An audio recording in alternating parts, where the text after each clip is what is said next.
Hi, Tessa. Thanks for having me today.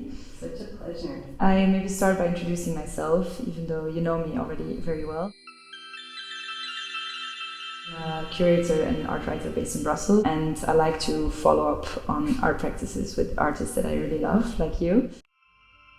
Your style is, distinct take or appropriation of a very heavy culture, or tradition, let's say landscapes painting. What I really like is the fact that you play with this tension between super poppy colors or pastel colors, very optimistic color palette. And now recently you took a shift and you started making kind of almost abstract landscapes out of human forms. What was the incentive to do that?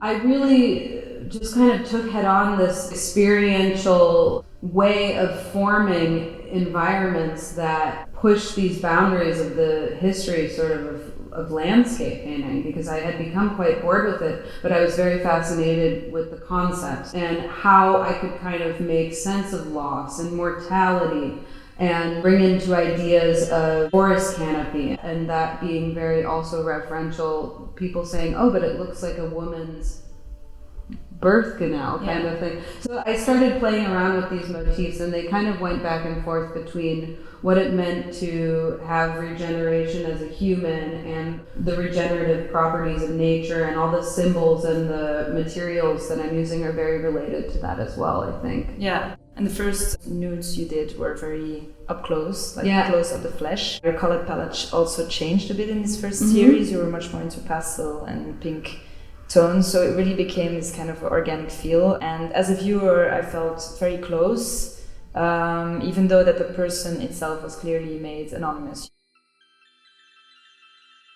Which is very interesting, and which brings me to the next question. What's your relationship with the models that you're working with now? I found myself wanting to make sense of a personal, very intimate relationship, as everything I was doing related to the body to me was only so much more closely related to this conversation about the fragility of human life. And so by working with one person, doing like immense self-analysis, questioning psychologically what it meant to have such a intimate conversation with one person, so to say, I would suppose. And in that sense, repetition is another important factor in your work. For me as a viewer, it really ignites this idea of the déjà vu, which is I love that, very existential and brings about self-analysis in a way. So how do you position yourself towards this urgency towards repetition in your work? Yeah, there's certain images that I've just found myself really in need of redoing, because I felt like with the maturing of my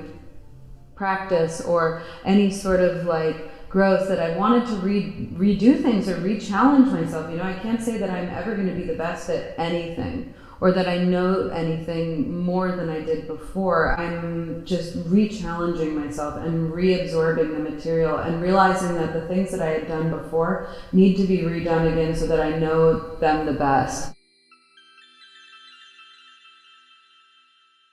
You recently shifted from a very distinct landscapes painting to model painting. You clearly are doing it with a certain awareness about it. So maybe you could tell us a bit more about how you position your practice, and especially the fact that you're a woman placing the female gaze on your subject. In terms of working from the figure, I think that super closely relates to this feeling of seeing so many objectified women in the history of painting, and not at all that I want to do that with my models, because the models are totally interested in similar concerns that I have. I think it's really important to place emphasis on the idea that the female can also obtain some sort of power in this sort of representation of a male image. By working with these specific models, I think I'm sort of reversing a sort of history